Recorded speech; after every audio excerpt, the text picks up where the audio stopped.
অন্যদিকে ইতালির ফুটবল যেন শিল্প আর আবেগ মিশ্রিত এক মহাকাব্য। তারা মোট 4বার বিশ্বকাপ ট্রফির মুকুট পরেছে।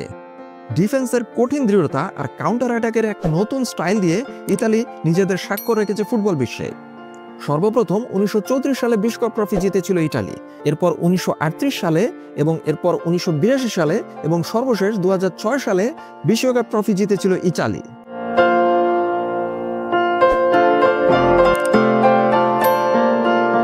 প্রতিটি বিশ্বকাপ যেন এক নতুন স্বপ্ন, নতুন লড়াই আর নতুন গৌরবের হাতছানি।